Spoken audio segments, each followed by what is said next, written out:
Well, let's get straight into the issues. And the Commission on Human Rights and Administrative Justice, CHRAJ, has recommended investigation and possible prosecution of Board of Trustees of National Cathedral Project. Now, in its report on the matter, CHRAJ also exonerated Reverend Victor Kusibwating over allegations that he held 2 passports with 2 different names. Member of Parliament for North Tongue in the Volta region, Samuel Ogujuto Ablakwa, in January 2023, petitioned the Commission on Human Rights and Administrative Justice to investigate the Secretary of the National Cathedral Board of Trustees, Reverend Victor Kusibwating, over conflict of interest, including possession of multiple identities and other alleged criminal dealings. My colleague Kweku Asante, who is a member of our legal affairs desk, joins me in studio with details of this particular report. Kweku, first off, what are we reading really? But let's bring a background to this particular story for our viewers. Well, so Brace, it will be recalled that Samuel Ogujuto Ablakwa, the MP for North Tongue, has been making series of publications over the years and over the months about the National Cathedral construction, alleging grand corruption, conflict of interest, among other things. So in the last year, he did petition the Commission on Human Rights and Administrative Justice, CHRAJ, to look into this matter. And after months of investigation, after months of hearing from all the parties, CHRAJ has now put together this 165-page report explaining some of the key findings, some of the key issues that they have uncovered. Of course, Ogujuto Ablakwa made a series of allegations. In fact, this matter was such a central plank in the NDC's attempt to censure Finance Minister at the time, Ken Ofori-Atta, in Parliament. That issue failed ultimately, but the NDC had made the point consistently that the government was releasing money for the construction of the National Cathedral without parliamentary approval, and they were setting underhand dealings. Ultimately, this report has made some key findings, of course, key of which is that this project was being constructed at a staggering $322 million. That is the amount that is involved in the entire project between the government of Ghana on one hand and Rebade Company Limited. So let me take you through some of the summary of the key findings that CHRAJ has made when it comes to this matter. So it talks about, actually, the amount is $312 million, as you say. CHRAJ finds that this contract was awarded by the Board of Trustees to the contractor without recourse to the concurrent approval by the Central Tender Review Committee, a key requirement of the Procurement Act. It continues at page 159 that the National Cathedral of Ghana also did not strictly comply with the rules of public procurement provided for under Act 663, that is the Public Procurement Act, as amended by Act 914, when it purported to select and award the contract for construction to Rebade Limited. Again, this contract, according to CHRAJ, was awarded illegally, and in CHRAJ's perspective, is void from the start. It's void ab initio. Okay. They talk about several procurement breaches. Sorry, but what this means is that the contract didn't even start at all? Exactly. In CHRAJ's mind, and after doing this investigation, what they've said is that because certain illegalities were committed in handing out this contract to Rebade Company Limited, this contract is void ab initio. In law, like you said, it will mean that as we speak, there is no contract in the first place. They say it is void right from the start, of course, when it was started. Of course, the National Cathedral and other respondents in this matter reserve the right to appeal in the judicial system, actually. But for now, CHRAJ findings means that there's actually no contract for the National Cathedral construction because the contract was not awarded through due process. It goes on to say that the procurement breaches that occasioned the award of the contract to Rebade Company Limited raises reasonable suspicion of corruption and corruption-related offenses. And again, the JNS and all that, it goes on then to talk about Victor Kusibwating and whether or not the conflict of interest allegations that were made against him could pass constitutional muster. But ultimately, a number of key issues, findings that have been made, for instance, that the Board of Trustees were going into meetings, they were not taking minutes for because ultimately when this matter became the matter before CHRAJ, they were going to request some documents and all that. The trustees did tell them that certain meetings that were held did not have minutes. That the Commission on Human Rights and Administrative Justice, CHRAJ, and all that. So from point 10 is also very important, because you remember how the issue about the double identity of Victor Kusi-Boateng was in the media.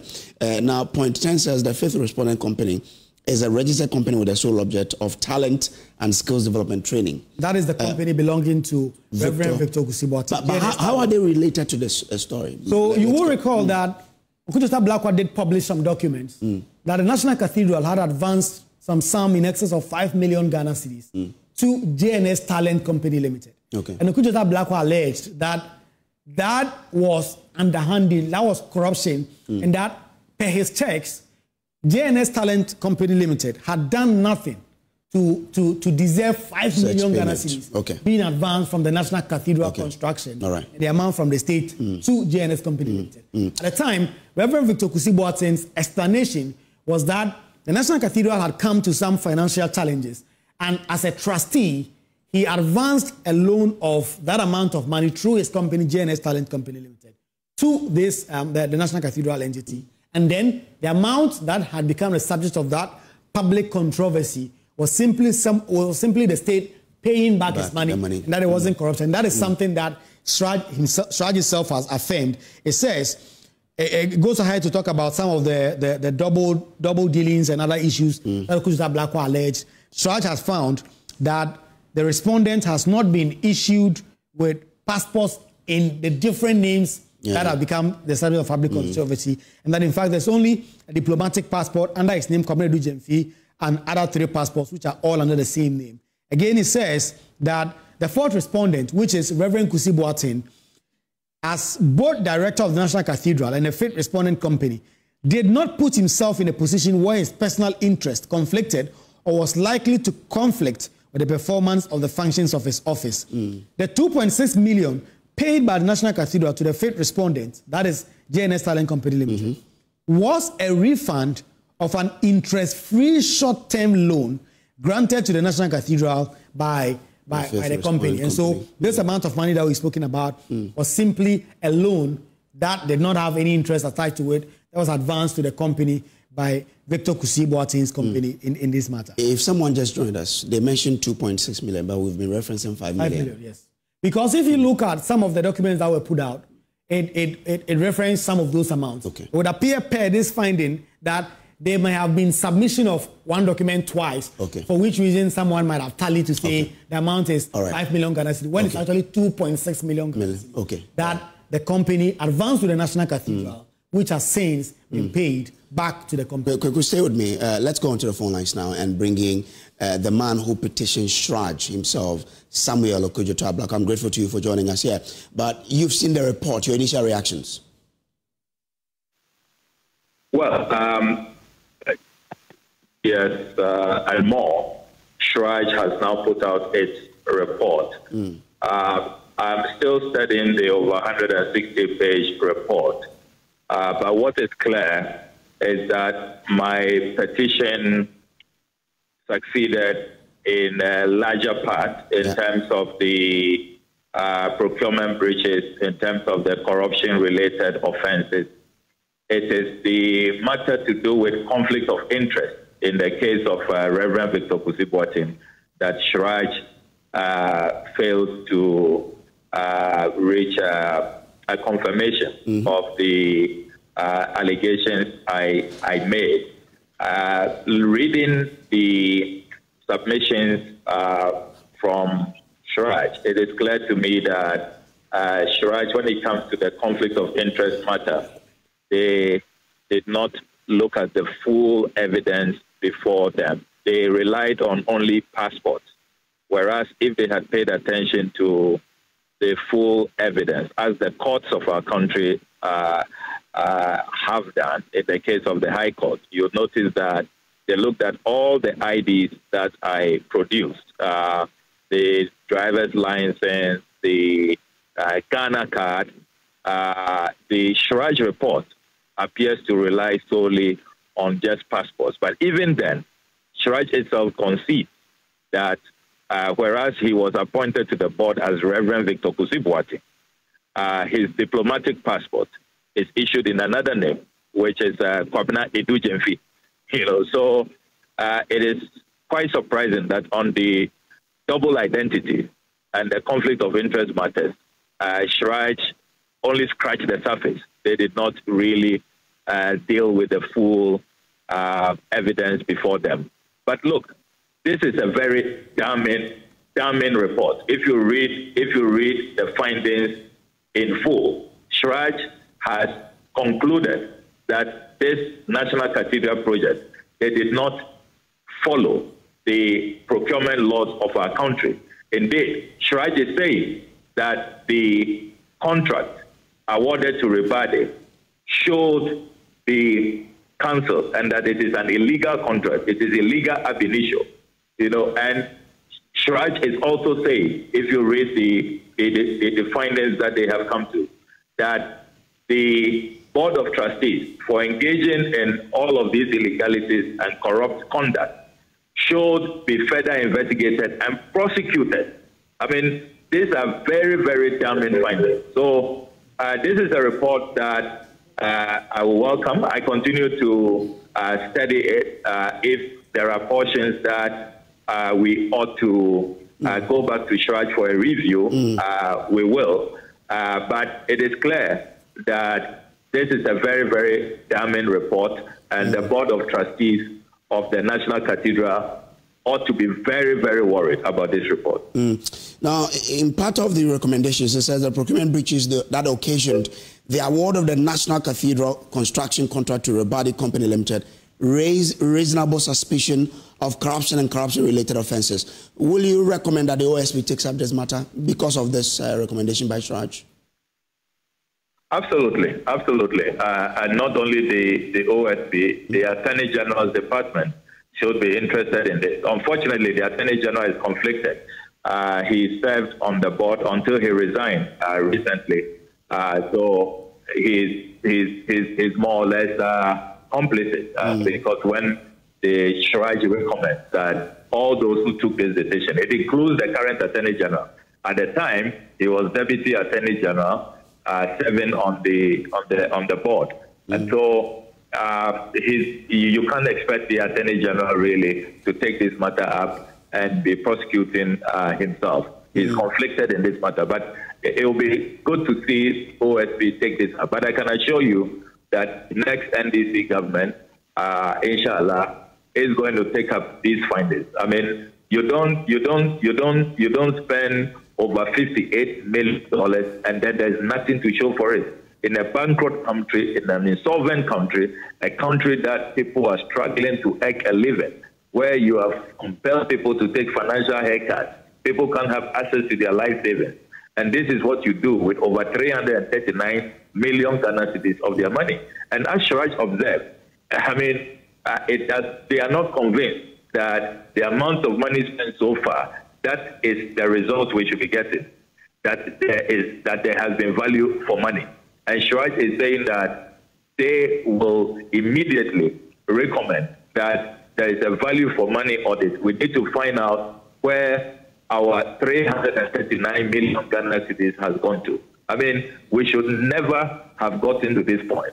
This should never have happened. And you read the details, how, I mean, our laws were just cited, how things were done in a very reckless, haphazard manner. When we are talking about public funds, you do not use public funds in this manner. Okay. And I'm not surprised that CHRAJ is today recommending the prosecution of the Board of Trustees. Well, but CHRAJ quotes the total money spent so far at 225,962,500. It appears that CHRAJ was looking at the document that they managed to retrieve. But what we have in Parliament is more than that. And this, when we talk about $15 million, 339 million cedis, it is a document submitted by former Finance Minister Ken Ofori-Atta during the Board of Central Committee hearing, when we asked him to submit a total breakdown of all money spent. So looking at the CHRAJ report, CHRAJ has been comprehensive. CHRAJ did not capture some of them. Maybe CHRAJ was looking at a particular cutoff point. Maybe it's the date. What we have in Parliament submitted by the Finance Minister himself is 339 million Ghana cedis at the time. But the figure is $58 million in terms of the US dollar to CD exchange rate. They quote us at 31st May 2022. Is that the same period that you also do have? Yes. So our period goes beyond. We are looking at 2023. So one can understand why the CHRAJ figure is a bit understated. But even with the 225 million, you see in the report that CHRAJ is saying that we didn't get value for money. That the 225 million work that they have analyzed is not what is really on the ground. They went to field inspection and they attach photos in their report, and they are saying that that doesn't look like what you use 225 million cedis for. Okay. Is this something that your committee, the Government Assurances Committee, has an oversight over? Well, you know, CHRAJ is an independent constitutional body, and so we did give them room, allow them to do their work, and this report will now have to be studied by all of us. There are some aspects that CHRAJ is recommending further investigation, and so they do not specify which institution should carry out those further recommendations. So I believe that all of us, all the institutions, Parliament, the OSP, the EOCO, all those who are minded to pay attention to some of the aspects that CHRAJ has recommended further investigation. I think that as conscientious citizens, we have to take these aspects up. We should not let this country down. We should not derelict in our constitutional mandate. So certainly in terms of those aspects, Parliament must be interested in them. But as I indicated to you, it's early days yet. We are studying the report, and I'm sure that if there are aspects that our committee will have to take up, we'll certainly communicate that to the Ghanaian people, and we will commence work into that. Okay. I mean, the majority side of the House has written to the Speaker to recall the House. If it is recalled today or tomorrow, or any day it is recalled, is this something that the minority side would want to push to get answers from the Board of Trustees and all the authorities who are involved in this? At this point, it appears to me that CHRAJ's work, when it comes to the procurement breaches, when it comes to the corruption-related offenses, is been well executed. Okay. And we should really be talking about prosecutions. We should be talking about sanctions. We should be talking about retrieval of our $58 million. So that's what we should all be pursuing. And if Parliament gets the opportunity to deliberate on this matter, we will be pushing for actions to be taken. There ought to be a deterrent set in this matter, and we have to retrieve our monies. Remember that people like Carrie Summers are keeping our $6 million. People like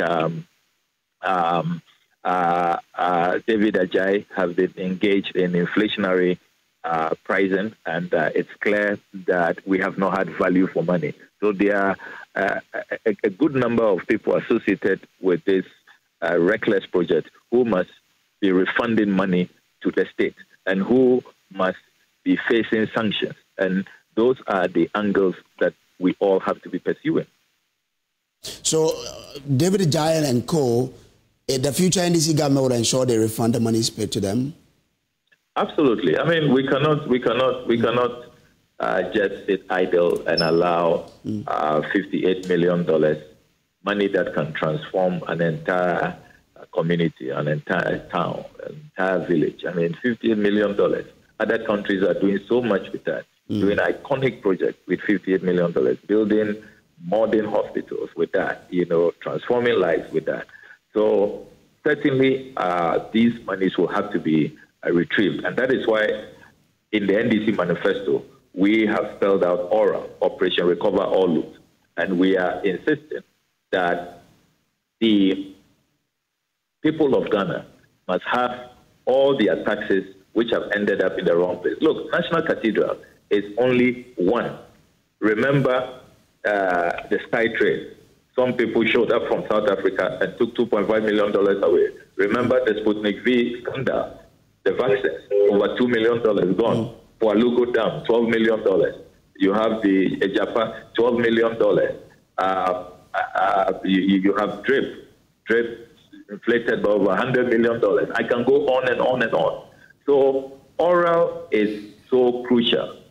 Operation Recover All Loot. The next NDC government, I can assure you, will be busy in recovering all of these loot. And you can tell from the CHRAJ report that what we have been talking about is not just propaganda or a figment of anybody's imagination, that we have always had basis to conclude that our taxes are being dissipated, our taxes are being wasted in all kinds of create, loot, and share schemes, which are not in the national interest. And that is what this report confirms. Grateful to you. I'm sure you are campaigning, so we'll have to leave you so you can continue doing that. But we're grateful that you could join us. Samuel Okujitabla is the petitioner in this particular case. He is a member of parliament for North Tongue constituency. Now, still ahead, in exactly a week from today, persons who will be performing some national duties on election day will have the opportunity to vote early, so they will have a free hand to work on December 7. Now, that's how close we are to the 2024 presidential and parliamentary elections. And this year, more than 700,000 persons will be casting their ballots for the first time in the national election, making it crucial for some education on how to vote. Even those who have experience in voting will realize that they lacked plenty of information on voting. So between now and election day, we will help you and ourselves master the art of voting. Before we start with our interaction, though, let's bring you the 2024 election in numbers. And Isaac Kofi is a data analyst here at Joy News, and he's incredible with numbers. Kofi, what do we know? I mean, what are the numbers pointing to? Well, I mean, just like you put it, I mean, more than 700,000 newly registered voters or first-time voters will be voting this year. And this year, for instance, the EC has increased the number of polling stations to somewhere almost 41,000 polling stations across the length and breadth of the country. We also understand that more than 18.7 million, roughly 18.8 million people will be voting in this year's election. That's about somewhere 10.2% increment if you compare that to the 17 million people who voted in the 2020 elections. If you are looking at the regions with the highest number of registered voters, definitely the Ashanti region and the Greater Accra region all have registered voters more than 3 million people. If you add the two of them, we are getting close to more than 7 million, or roughly above 7 million voters. Northern region is also one that you need to watch. There are 7 regions with votes or registered voters more than 1 million. And this year, I mean, we are seeing, the Volta region being the new addition, crossing more than 1 million registered voters in this year's election. So that will be an interesting place to watch. But let's look at this. Yeah. I mean, we know of Greater Accra. Yeah. We know of Ashanti region. Ashanti region. You've mentioned Northern. You've mentioned Volta. Yeah. It means we have 3 others that we don't know. There's Western. There's Western region, there's Central region, there's Eastern region. All of this making up the 7, regions with more than 1 million, registered. In terms of those who are more than 3 million voters, just now the Greater Accra region and the Ashanti region, both of them, they hold a significant component of the 17.8 million people who will be going to cast their ballot on December 7th. But an interesting statistic is that if you also look at other interesting data in terms of the vote share, definitely these numbers that we've gone through tells you that then the Greater Accra region, in terms of the national vote share, they hold the highest. So in every election, if you do the math, the Greater Accra region holds about 20% of all the vote that is cast. So Greater Accra region winning that place is very, very important. Critical. It's very critical. And even if you lose it, you need to make sure that you lose by a very small margin. Exactly. It's one of the reasons why the NPP actually lost it in 2020, but they were still able to win the elections. Why? Because they were able to, harvest votes from the northern side of the country. We'll talk about that one as well. But in terms of the vote share, Greater Accra is the #1, followed by the Ashanti region, 17.8% of the national vote share. Then there is Eastern region. So you can see that I've mentioned 3 regions, and these 3 regions in the last election, Greater Accra was won by the NDC. But the following 2, Ashanti and Eastern, were all won by the NPP. That tells you why the NPP can win very small, few of the, the regions, but still is able to go ahead to win the election. Because in 2016, they won, I think, 6 regions. And they were still able to... No, I think 4. Because it was 5 regions, it was right? tender. They won 5. I mean, 5. So the regions they will win are not plenty. Even when it came to 16, the NDC ended up winning, I think, 9 regions. Yeah, I think the NDC won, 9 regions. 9, yes, 9. But still, because of the numbers, I mean, to buttress the point you're making, that the regions that they will win, it depends on the numbers that they get. So if you're able to win Ashanti, Eastern, Central is also crucial. Central, very crucial. Very, very crucial. In fact, Central region holds 8.8% of the national votes in every election. Okay. The Northern region, which we'll come to, but winning Central region, in fact, winning the 3 swing regions. Now there's a new kid on the block when it comes to a swing region. So if you are watching us, there's a new region which is a swing region. It's in the Northern region, which is the Northeast region. The Northeast region becomes a swing region. Now, currently, we have only 2 bellwether regions, which means that the votes for the party that wins. It is now just the Western region and the Central region. It used to be 3. It used to be 3 bellwether regions, the Western, Central, and Greater Accra region. But we saw Greater Accra, swifting or drifting away from that bellwether status. It voted for the NDC, all right, but they lost. But Western and Central region went ahead to vote for the winning party. Now, Northeast region becomes a swing region. Why? Because a swing region is a region that can be won by anybody. And since 1992, if you do the math, putting together all the constituencies, NDC has been ruling in the Northeast region. But when we saw the gap started closing around 2012, when that's what we call the Bawumia effect. Yes, when so Bawumia came 4 years after Bawumia had been introduced into politics as a running mate to Nana Akufo-Addo, then he started... We saw the Bawumia effect where he started closing the gap in the Northeast region. They closed it in 2016 and won it for the first time in 2020, making the Northeast region... For those who are watching this and may be confused, what you're doing is that you are putting back the constituencies that make up the Northeast into the old Northern region. Exactly. And looking at the results the electoral area, yes. That makes the old, that will make up the Northeast region. Even though people should stay with us on election day, because on election day, we'll pull all of those up for you to see. You see all the numbers, the trends, and how the gaps were closing and all of that. They won the Northeast in 2020, making that region one of the swings. So now we have 4 swing regions. Now, another key region, which is the Northern region, holds about 7% of the national vote share. Now, the Northern region, there's an interesting thing happening in the Northern region. The same story that panned out in the Northeast region is playing out in the Northern region. Really? Where MPP has never won in the Northern region. But what we are seeing is that they've started closing the gap. And the 2020 election was the closest we've ever seen in the Northern region since 1992. And it's an interesting place. In fact, that will be the main battleground in this year's election. Who will win the Northern region will be, it's an interesting question to be asked, to be answered on November or December 7th.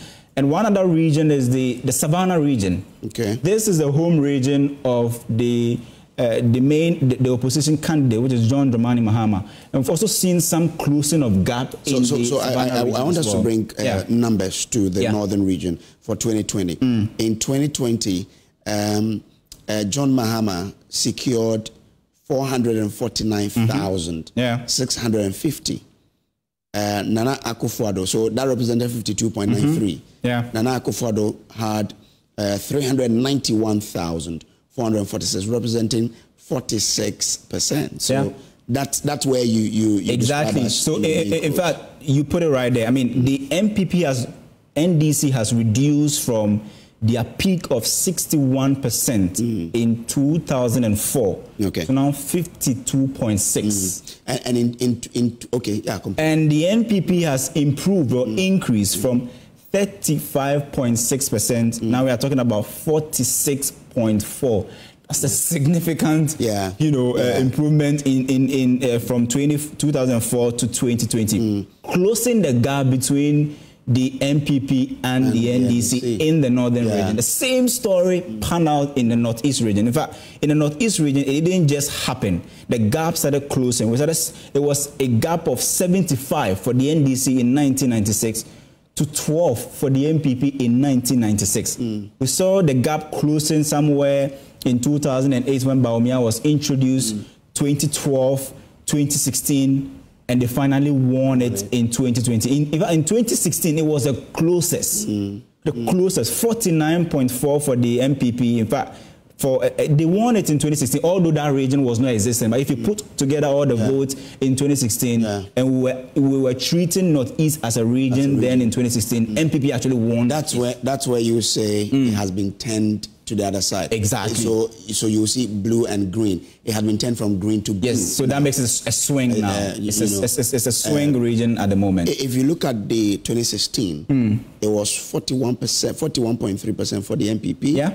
56.1% for the MPP. If you look at it, the MPP then in 2016 had 46.8%. So they've gained close to 5%. 5 percentage points. That's huge. With the NDC losing about 4 percentage points. About 4%. Yeah. You know, in the northeast region. Quite interesting. So we'll see how it will go. Yeah. There's a northern region. There's a northern, the northern region. Yes, so, exactly. So it will be interesting to see how the 2020 will go, the 2024 in fact, there's an interesting data that we are working on, and maybe tomorrow we'll review the what we've discovered.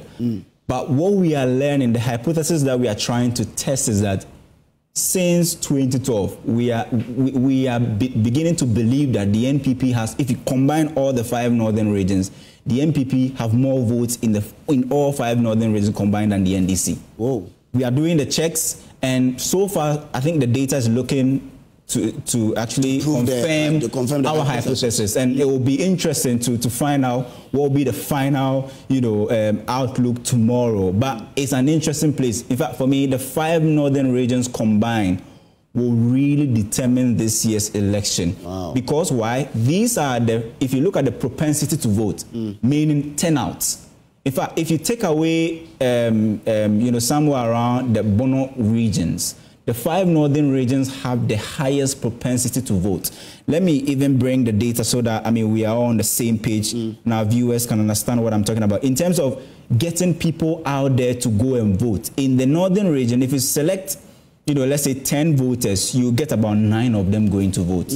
Northern region itself has the highest propensity. Yes, so 88.6 out of 100. So it means that 9. So if you select 10 registered voters and you ask them to go and vote, you get 9 of them voting. If you select 100, that's 90. 90. Whereas in the Greater Accra region, it is just 74.7. Compare that to 88. Wow. So that tells you that, let me mention the regions with the high propensity to vote. Northern region is number 1. Northeast is 2nd. Ahafo is 3rd. Oti 4th. Ashanti region is 5th. Now, the first, I've mentioned about 5. No, swing region here. You get it. Western North is also one of them with 82.9 propensity to vote. Okay. Upper East, another northern, region. Upper West, another one. Then there's Bono, Savannah, another one. Volta region, Bono East, Eastern region. Now you're talking about the swing regions. The traditional swing regions are the last 3, which is they have, in terms of the 3 with the least propensity to vote, it's actually in the 3 swing regions. Central region, Greater Accra, and Western. It means that getting people to vote in Greater Accra, Central region, and Western region is far, far difficult than getting people to vote in the northern region, and even in the Ashanti region. That's interesting. Yeah. That's why I hear, the governing party say we want to get our people to come out and vote. Exactly. So this year's election is about getting people to go and vote. It's about propensity to vote. The more you get people out there to go and vote, the likelihood you are able to possibly close gaps. This year's election is all about gap closing. But it's not about winning a certain number of regions. It's about closing gaps. The gaps. If you're able to close gaps, especially for the NDC, if they're able to still go ahead and still continue the momentum of 26.6% of the Ashanti region vote, increase to about 30%, that will indicate that the NDC will be on a very good trajectory, win Greater Accra by somewhere maybe 54%. It's a good indication that they will likely win. But definitely, because of the trajectory of the NDC to 50% plus one, if they will have to win this year's election, then they must win all three, swing regions. But it's interesting to see what the Bawumia effect has done up north. Yeah. Now he's the main man. Will that continue? Absolutely. Again, remember that these are the two main contenders. We are saying main because we have other candidates as well. Yeah. And you have to applaud Alan Chamanting and someone like the guy Cheddar for the way they are moving their campaigns. I mean, people are buying into them. But you look at the two leading candidates, Bawumia and Mahama. These are two people from the same part, from the same part of the country, and these are areas where, from the data, we say Bawumia is making some improvement there. Will it continue now when they are the two people coming face to face? For me, I think this year another layer has been added that will definitely or possibly put Bawumia in a good trajectory, and that layer is the Muslim votes, the Muslim voters. In the American election, you definitely would have to look at different blocks and how they vote. It's very, very important. If you lose sight of that, you can easily lose an election. In America, you need to learn how Hispanics vote, black people vote, women vote, even Gen Zs, how they vote. It's very important. So it's also important to look at the Muslim votes. And this year, I mean, this is the first time that any of the two big parties are fronting a Muslim candidate, and Bawumia is the first. Okay. And in fact, if you look at the Muslim population 18 years and above, it's more than 3 million people. Winning a significant component of that puts you in a very, very good position. And the reason why possibly the northern region, if you hold all other factors constant, the northern region, the reason why maybe MPP is making improvement is the fact that the northern region has the highest number of Muslims in the whole country. They have more than almost close to 880,000 Muslims, more than 500,000 Muslims living in the northern region, followed by the Ashanti region. The Ashanti region also have more than 500,000 people who are Muslims living in that region. Greater Accra region, 431,000 people. Then you are talking about the Upper West, Savannah, Upper East, Northeast region, Bono region, Central region, Eastern region, and the others. So that tells you that this, I mean, if the first three, if you add all of them, they are registered voters, you are hovering about 10 million, of just the 80 million that we've spoken about. So that tells you that this is also one group that will really, both political parties will have to really take a look at in terms of how they can get them to vote. And for me, I think that Bawumia's background, possibly, if you hold all other factors constant, may put him in a very good position, especially looking at the first three regions that we are looking at. It will be a very wonderful contest to monitor, and we can't wait for the next 2 weeks, 7th December, to come for us to see how the day will be. And this is your election headquarters. This is where you have to be for all the coverage of this election, get to know all the important analysis or the breaking news coming in, and I mean undiluted coverage of the election. This is where you need to be. But still on the elections, there are two polling agencies, the Global Info Analytics and Professor Smart Sapon of the Kumasi Technical University, are strongly defending their contradictory predictions of presidential results ahead of the 2024 elections. Dr. Smart Sapon, who is the Director of Research and Innovation at Kumasi Technical University, is predicting a 49.1% lead for the flag bearer of the New Patriotic Party and 45.8% respectively for John Dramani Mahama of the National Democratic Congress, pushing the elections into a possible runoff. The Global Info Analytics, on the other hand, is predicting 51.9% for John Mahama, and 40.5% for Dr. Mahamudu Bawumia, respectively. Professor Smart Sapon, in an interview on the AM show with my colleague Benjamin Akapo, said his methodology leaves a slim margin of error, insisting on the credibility of his survey results. Each constituency, if we rank the contribution of the polling stations to the total voter register of that constituency and draw the 50th percentile line, any +1 meant that there's going to be, you know, the way we do 50% +1. So that +1. And then all communities that constitutes the polling stations that adds up to the 51st mark got selected into the list of communities to be visited. Sizes would usually say plus or minus this. What is your level of accuracy? Oh, in respect of, and what I'm saying is that I have reduced the errors I have control over, which is a sampling error, to the barest minimum. So I have represented the randomness. I represented the randomness across all subsamples of the population, and even up to the point of the respondent's point. Okay, so to make a point, your level of error is negligible. Is that what you're saying? Extremely. Negligible. So close to zero. That's the level of error. Close to zero. Absolutely. It is not zero, but I like the way you put it, close to zero.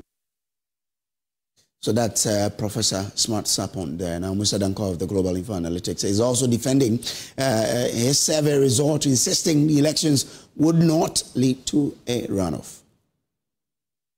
The field polls, when we deploy face-to-face, we do believe that there's no much difference between them overall. So in Ashanti region, we went back there, we saw John Mahama on 29% in Ashanti region. On what percent? 29%. 29%. All right. But the average telephone poll, he was on 27%. So about 2% higher in the field than in the telephone poll.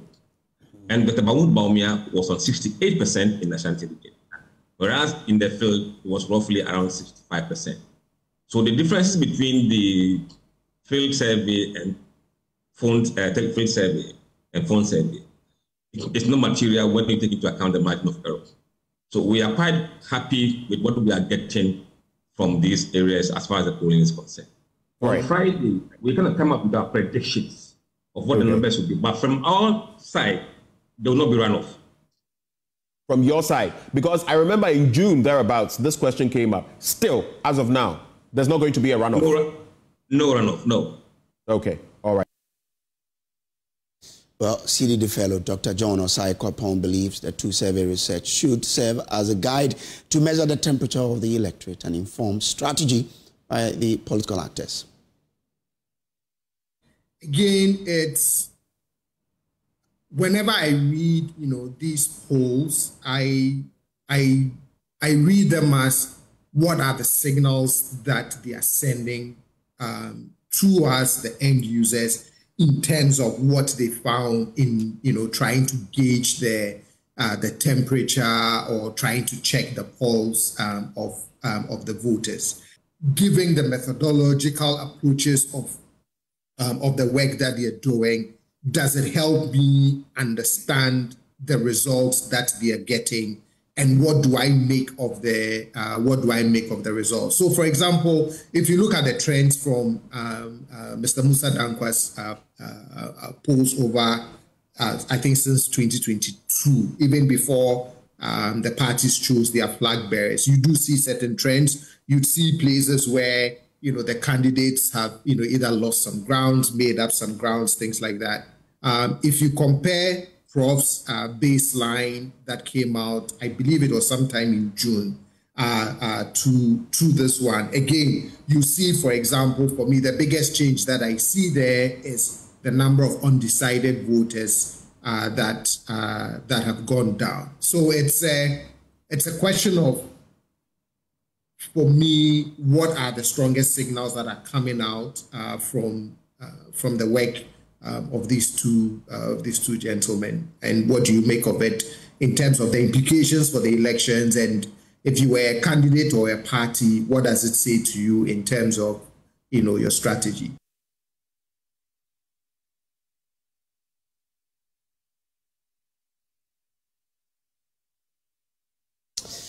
President Nana Addo Dankwa Akufo-Addo has expressed strong confidence in Vice President Dr. Mahamudu Bawumia, describing him as a capable and well-prepared leader, poised to guide Ghana to greater achievement.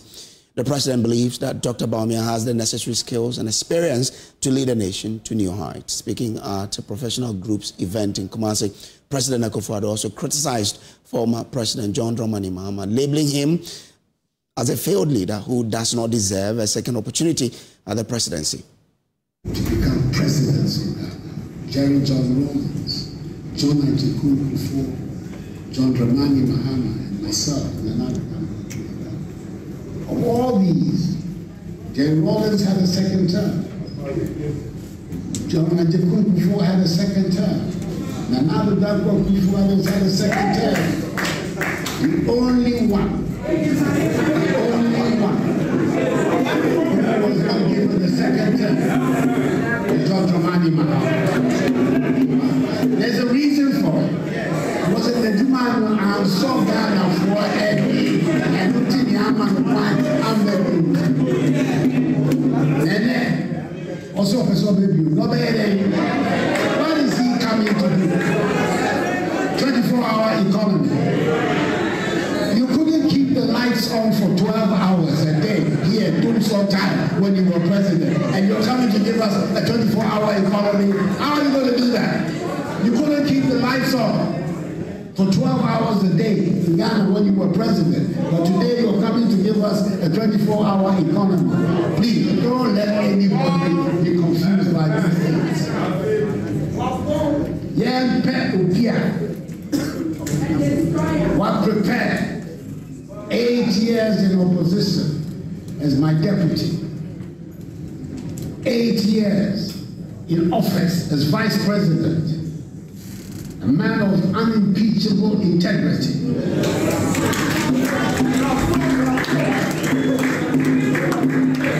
16 years I've been operating in Manchester. We move so back.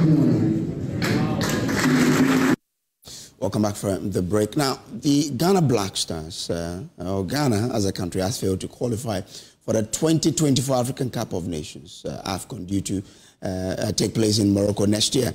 It marks the first time in 2 decades that the Black Stars will miss the tournament. The significant setback raises concerns about the state of Ghana's football and the steps needed to reverse the national team's declining fortunes. What do we need to do? A lot of people have started talking about this. I mean, you on the street and in your offices, your homes, wherever, have been talking about how to revive the declining, Black Stars, our beloved team, that the only thing that is able to unite the country, irrespective of any political party one belongs to, is football. Now, former football administrator Herbert Mensah offers insight into the challenges facing the team, including issues of management, player development, and strategy. He emphasizes the importance of structural reforms to rebuild Ghana's footballing legacy. Herbert Mensah, who is the president of Africa Rugby and recently elected to the powerful executive board of the World Rugby, offers some solutions in his interview with my colleague Elton Brobe. And you know what Herbert Mensah did with Asante Kotoko in those days when there was a fierce battle between Herbert Mensah and Harry Zakor of Hearts of Oak. It was an interesting period he had to be in to be a football lover. But this interview will wrap up the bulletin for us today. There's more of the news on myjoyonline.com. When you go there, you can get all the news that you want, be it entertainment, politics, what have you. Just go on to myjoyonline.com and you have it all there. So thank you for being a part of the show today. On behalf of the cameramen, the sound directors, and the producers, I say thanks for joining us. But like I said, we'll leave you with this wonderful interaction between my colleague Elton Brobe and Herbert Mensah, where Herbert Mensah offers credible insight into how to revive the declining fortunes of the Black Stars. Enjoy the rest of the show and have a good evening. So this is the special sports edition of the Pulse here on Joy News. And this afternoon we are privileged, indeed honored, to have on the program the president of Rugby Africa, Mr. Habib Mensah, who now sits on the executive board of World Rugby, a very prestigious position that he finds himself. But it was not without hard work. Obviously, his hard work, dedication to work, and of course his plan won him a seat on that prestigious board. And this afternoon, we want to understand what it means to be on the executive board of World Rugby, and to what extent will this, his presence on the world affairs, impacts on the sporting activity here in Ghana, indeed Africa as a whole. Mr. Mensah, you're welcome. Thank you. And first, congratulations on your new role as member of the executive board of World Rugby. Thank you. As I understand it, this was an elective position. Yes. So what worked the magic for you? Oh, I don't know. I think every election has its challenges. And this one in particular was very difficult because I initially was not going to even contest. I've only been on World Rugby Council for 18 months. You are dealing with 52 votes from many different countries. The structure of voting in World Rugby is different from that in football. Football is one country, one vote. In World Rugby, the big nations have 3 votes. The whole of Africa has 2, for example. Okay. So the pathway was very difficult. There were 3 people vying for the chairmanship to have a new chairman of World Rugby. What we tried to do was to implore the voting, the rest of the people carrying votes, to look at what a balanced board would bring. So therefore we're saying, listen to individuals, see what it is that they bring to the game, and then from that position, choose, as opposed to simply choosing because somebody is somebody's person. Right. And I therefore, in a short space of time, had to lay out how I thought I could work as a team member, how I could contribute maybe something different, and yet it is appeal to those in the tier 1 nations as well as those across the board. A very delicate balance.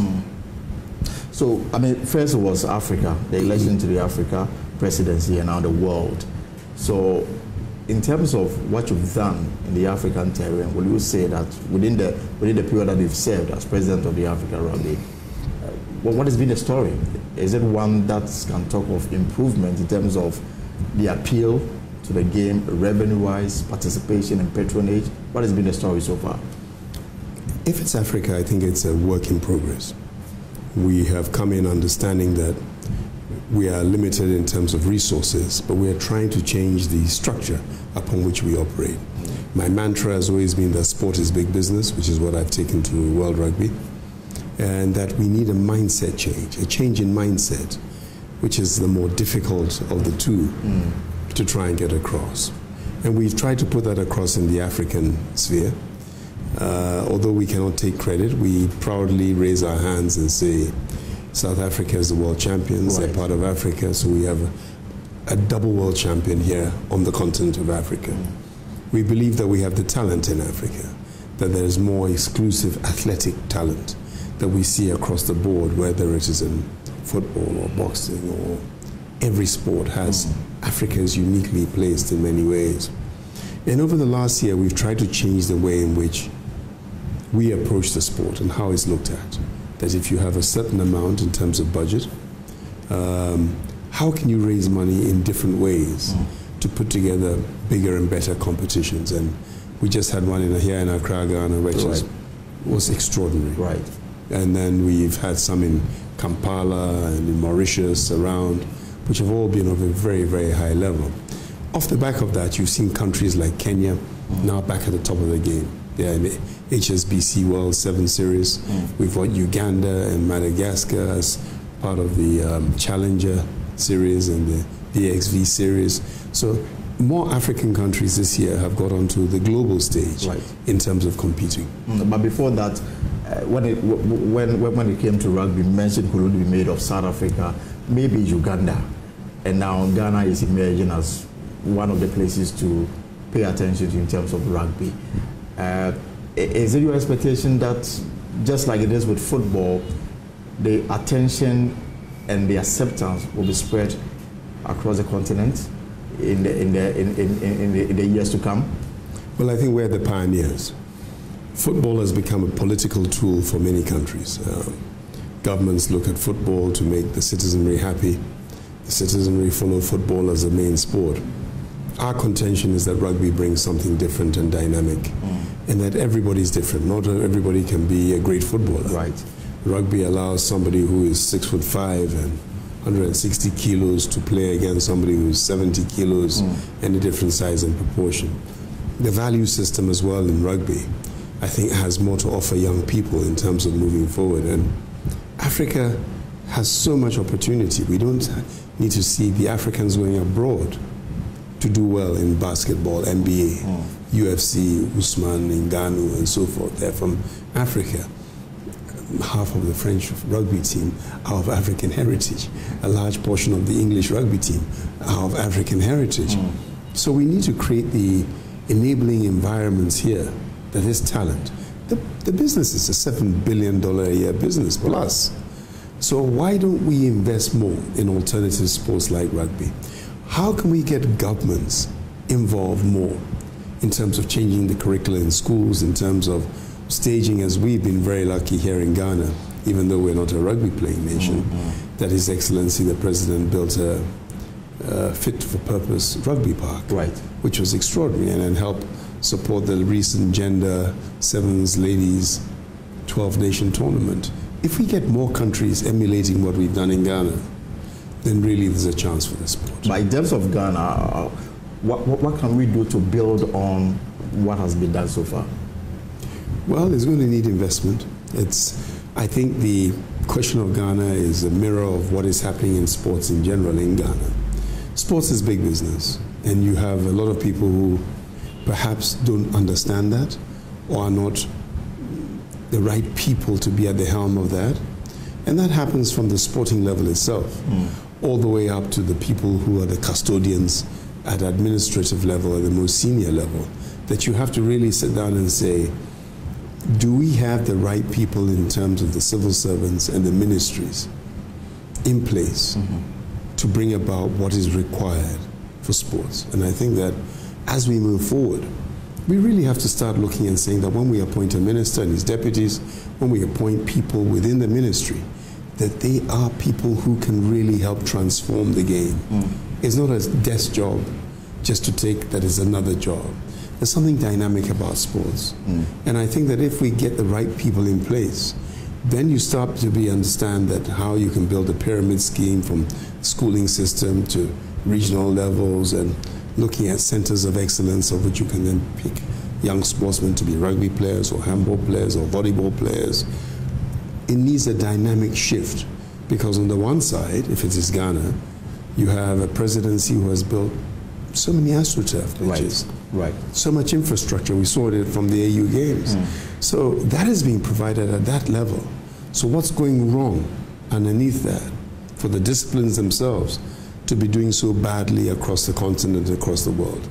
We'll come to talk about other disciplines, but because we brought in the element of the sports ministry, for example, and whoever is in that office then, sometimes assume that he or she is responsible for only football. I mean, they misconstrue the meaning of sports to mean Ministry of Football and other related activities. So the attention really is always geared towards football, and even that is always the Black Stars. Will you say that perhaps we've had wrong people pursuing or pushing the sporting agenda in this country, such that their mindset is always geared towards one particular discipline, football, and even that restricted to the national team? I think you definitely have to query the caliber of people who have been in seats over the last 15, 20 years. You have to. I mean, people don't want to call out a spade, but surely if the caliber of those involved better understood what was required, we wouldn't be where we are. Because I started off saying that the quality of the Ghanaian, of the West African, is key. I go all around and you say, if you're looking at the quality footballers, they don't have to be tall or any particular distance. They have a balance, they have a fluidity, they have something that is not only Ghanaian, Ivorian, Malian, Guinean, Cameroonian, Senegalese. we're in the part of the world where we have an extraordinary athlete. And it's really, how do we develop it? Because I've spent part of last year up in Morocco, which I'm going to soon, and listening to the minister there speak about how it is that grassroots sports and the sports development backed up with infrastructure has seen them reaching the semi-final of the World Cup and consistently performing well, not only at football, but in a range of other sports as well, which are supported along the same way. I've been in Uganda and I've seen the minister there, the investments they've made in rugby, and they've made in other sports at the same time. So if that is then mirrored across, where you look at Kenya, Uganda, Morocco, you look at Algeria, Egypt, you come to other sports and then go to the Olympics, the Commonwealth Games, you better understand that there's a structure in place that will deliver excellence within the limited budget that they may have. Are we being left behind, Ghana, for example? Yes. Simple. I mean, yes, we are. We've all grown up understanding that we could walk with our chests out. People were petrified of the Black Stars. Petrified. And I even saw when I was running Kotoko and trying to rebuild the club, sitting in Casablanca with the presidents of Asec Mimosa, Raja Casablanca, and Widad. And all four of us, leaders of our clubs, there was equitable respect. You could feel it. Here's the first time that Widad and Casablanca were in the same room like that. Right. Asec Mimosa and ourselves, Kumasi Asante Kotoko. And you're there on merit that you call the name Kotoko. It meant something. You call the name Raja Casablanca or any of the others, Asec Mimosa, Widad. It was something that you knew that you can't play at this level. So to go from that point to the point that we are really just also runs, we cannot even qualify for Africa Cup of Nations. And we are happy as the bar drops, not to the floor, below the floor. Below the floor. And if you're a supporter, you are there looking at your coach. But you know my philosophy in sports. You need to win off the field in order to win on the field. Right. You need to take a sense of responsibility for who you are and not think that you're the best. I'm not the best. Nobody is. Have you thought through that strategic plan, that business plan that puts you in office, that you make the decisions?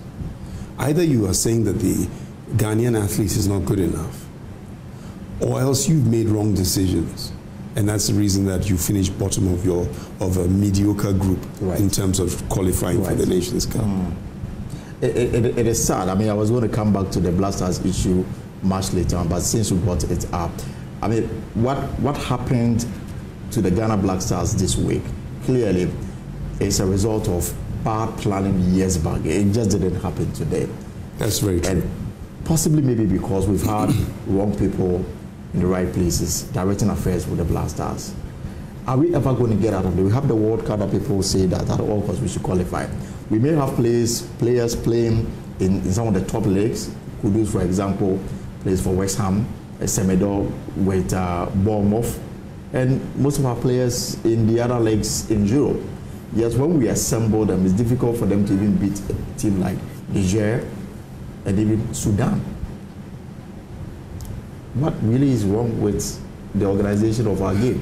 When people go to the stadium, 40, 60, 70,000 people, they're expecting a finished product. They're expecting that you're wearing the jersey, that you are so well prepared. The systems work.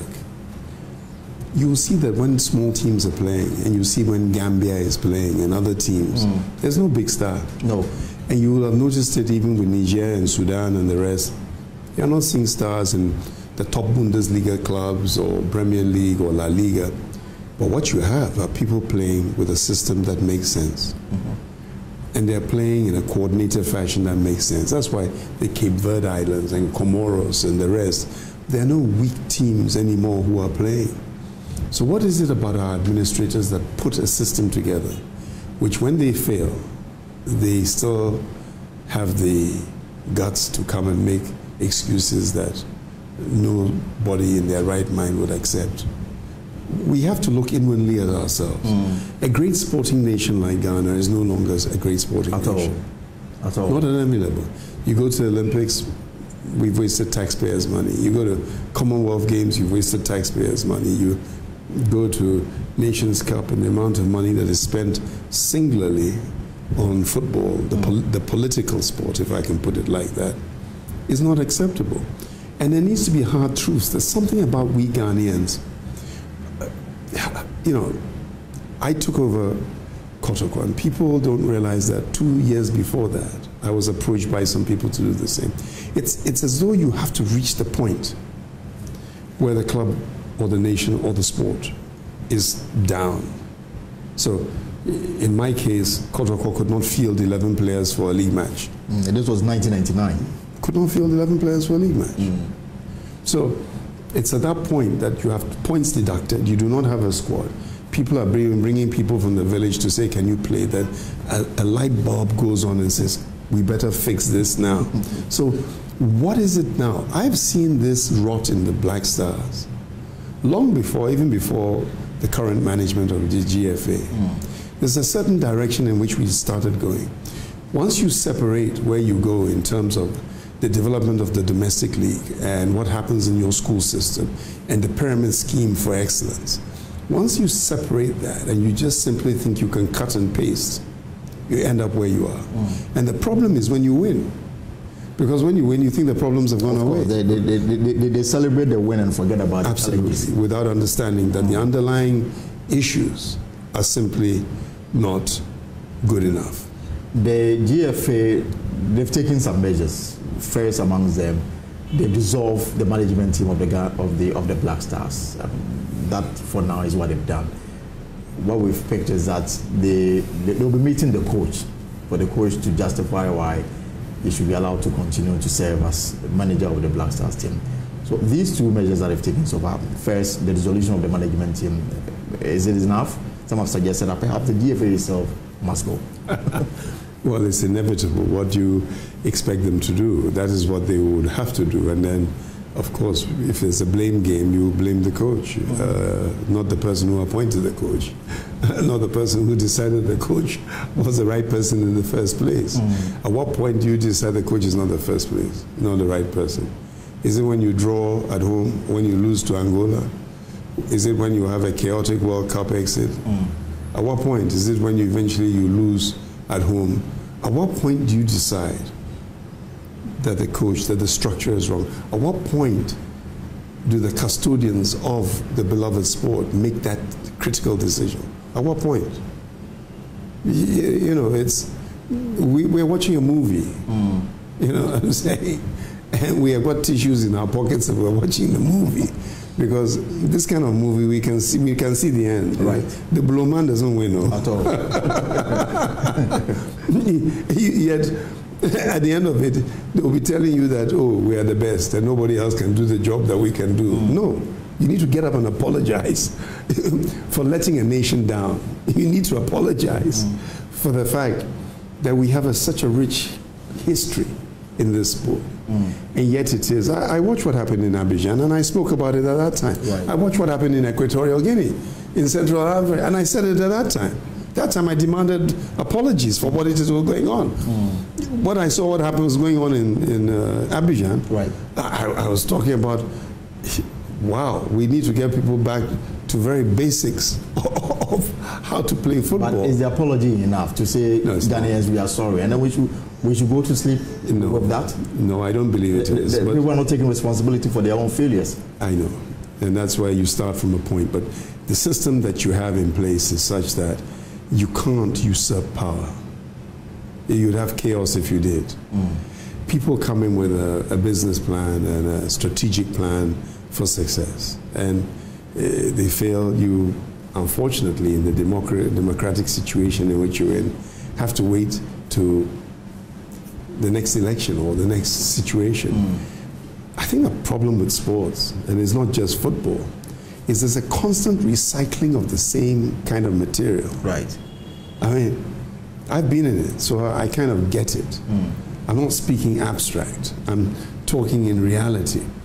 And in order to make it in previous days, you got to clear out. You become Mr. Unpopular. Right.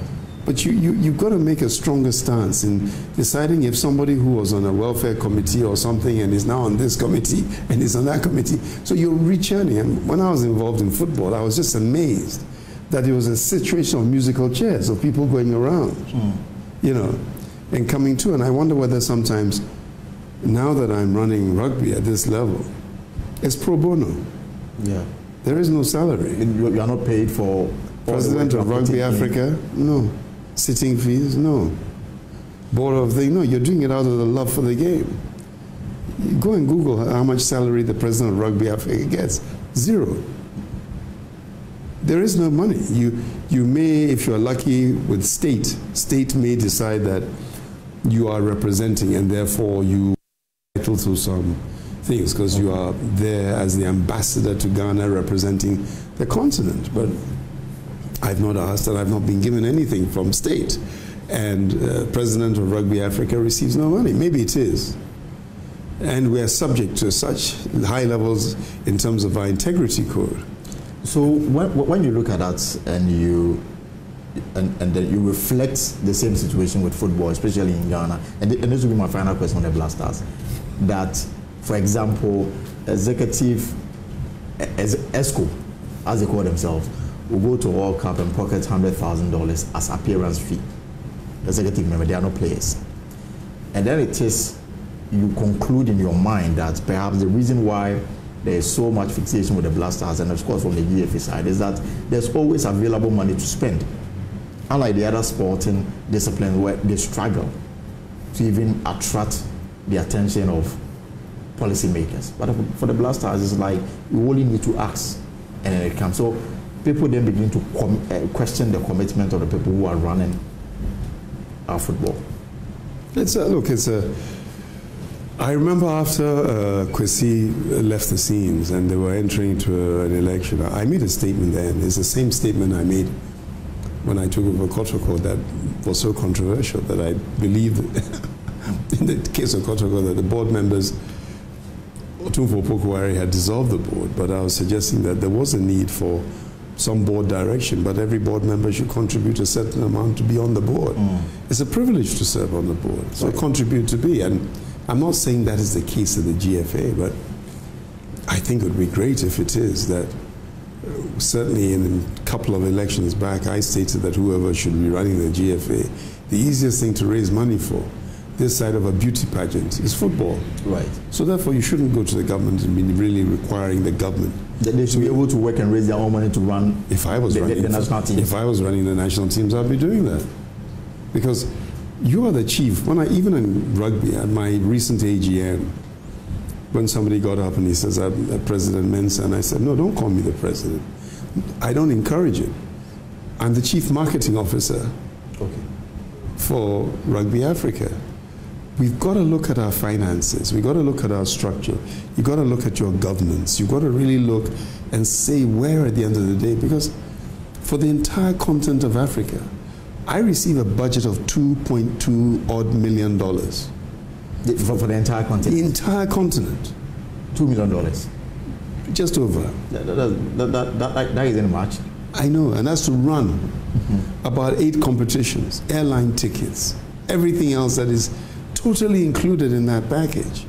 Staff, administrative costs, all within that budget. So you start thinking, there is no fat, there is no big man activity, there is no whatever. I should have been on a plane this morning at 4 a.m. for Morocco. I had a choice, either the World Rugby Awards on Sunday in Monte Carlo or going to Casablanca. I've chosen to go to Casablanca. Okay. My ticket is an economy ticket. I'm paying from my pocket to upgrade the ticket. The way in which it is that we run our affairs, understanding the position of the stakeholders, understanding what it is we're trying to do. So we try now, in my tenure, to see how we can have this marriage with more governments, as we've had with His Excellency, our President, and Uganda as well. They came to the table. The minister in Morocco has come to the table, where I'm trying to say, pick up hosting costs for us. Pick up these costs, pick up that cost. Because the significance for your country, by us staging events there of this level, right, if we can bring the top teams in for the competitions, is a big deal.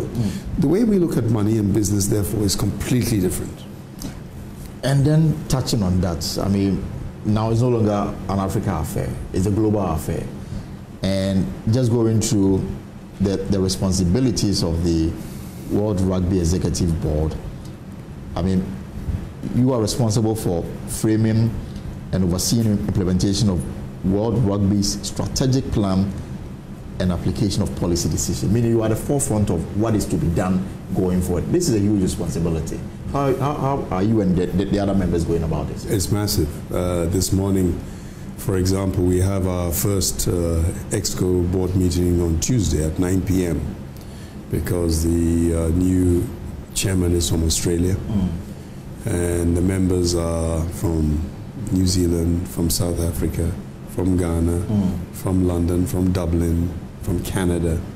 So 9 p.m. is the time that we've been given. So this morning I spent time with a very powerful member of World Rugby, not a board member, to ask him for advice. I just said, look, I know the basis upon which those who voted me in, and I need to understand what exactly, not only is the process at this level about, and what exactly is expected. And the critical thing, after a lot of things which I won't reveal in public, but one of the things that the gentleman said is, you should understand that you no longer represent Africa. You represent the world. Right. You see, the depth of that statement is massive. So there are 6 of us elected by our colleagues from council to sit on the executive board. The responsibility, therefore, of framing and being part of a discussion process to frame a strategic plan or reframe it, reset it, take it back to the members for approval is massive. And for me, it's about bringing in a different skill set, right, and mindset to the table, but understanding that there's a global position in terms of where you are going, and you're not being paid. So there may be stipends at that level, I don't know. But certainly you don't have a 6 or 7 figure salary. Considering how many billions we got from the World Cup, I'm not sure how many we got in France, but at other World Cups you've generated 3 billion, 4 billion. Rugby is the second biggest sport in the world. And yet it is from that. We are not cutting some of the fat for the members of the EXCO and the rest. We are looking at how we can invest more in the game, how we can raise more money. I'm hoping that we can bring a more dynamic approach to looking at raising money in different ways, beyond TV rights, beyond match ticket, beyond merchandising, the common sense areas. Understanding that sports is a lifestyle choice. If it's a lifestyle choice, then the people who matter may be people who play video games. There may be people who spend their money in other areas. We have to say, is our approach to raising money beyond the obvious correct? And I would love to get into the discussion about that. There are members of council who are members of global auditing groups, and the current president, chairman, run €100 million a year healthcare related business. So I would hope when it comes together, the dynamics of the people coming together will bring a certain mindset and energy that we can say that you have a 4-year term. At the end of that period, you've shifted the dial enough in a direction where we're putting together more competitions, better competitions, and a structure that means that Africa and Asia, who get about 2 million plus, can now be getting 4 million or 5 million or 6 million. In fact, that really is where my interest is. I mean, I'm looking at the figures, especially from the 2015 and 2019 World Rugby, World Cup, the finals in England and in Japan combined. I mean, in terms of economic output, the two competitions generated over £7 billion. Imagine this money came to Africa and how that would turn our economy around. So where you sit now, how would Africa benefit from your leadership on the board that has a responsibility to fashion our strategies and plans to achieve the results that World Rugby set for itself? I think that if we do our job well, and we therefore understand the dynamics of where we're going, World Rugby is very creative in creating models, and the excellence of those models then rewards in terms of additional money. So you look at a system where you look at governance, and there are governance problems in many African countries. You look at a system where you look at how many children and young people are being encouraged to come in, where we're using training and education as part of it. I want to go beyond the current structures, but I'm not there saying just about Africa. But I'm really there saying, can the synergies that we bring together greater benefit Africa? And I believe they can. So you work on one and you get all. And I'm just waiting to see what where the other members sit in this. If some of them sit where I think they do, then it is, I think we can change it. We need to elevate the imagery of rugby within Africa. We need to get presidencies and the structures such that power talks to power, as it does with football. We need to get to a point where it is that the real decision makers understand the value that it brings, and then we'll also join in the investment that will bring about greater money across the board. But is it possible, for example, the last time Africa hosted the Rugby World Cup was when Mandela was in power? And from that up to now, I'm yet to come across any concrete plan to have Africa stage the second biggest, event on the globe. Is it possible in your time? Yes. Not in my time, because they've already decided that the next World Cup 27 is in Australia, and 32 or whatever it is in America. So those 2 slots have already been taken. I certainly will not be sitting in office at that time. You have a finite life period within World Rugby. But after that, I would expect it to probably come back to South Africa. The infrastructure in South Africa is massive. But not only that, other countries are investing hugely. Egypt recently, I know, wish to host the Olympics. So they are building huge infrastructure there. Senegal are hosting the World Junior Olympics next year. You've seen what Kagame is doing in Rwanda, World Cycling something competition. So you're getting more countries who are saying, we are ready to invest in infrastructure such that you should not discount coming to Africa. So I think as you go forward, you're going to see that. I think by virtue of the fact that you're even double world champions, nobody's ever achieved that before, back-to-back world champions, the way the South Africans have. So I think that certainly going into the future, not the next 2, but within the next 2 thereafter, there's a strong chance that it will come back to Africa. But under you here in Ghana, a lot of people, a lot of young people, they've taken to rugby, and it's provided them some means of livelihood. I'm wondering the future for those young ladies and young gentlemen who've taken up the sport as a profession, for example. What does the future hold for such individuals? I think it depends really on leadership. I'm no longer in charge of rugby in Ghana.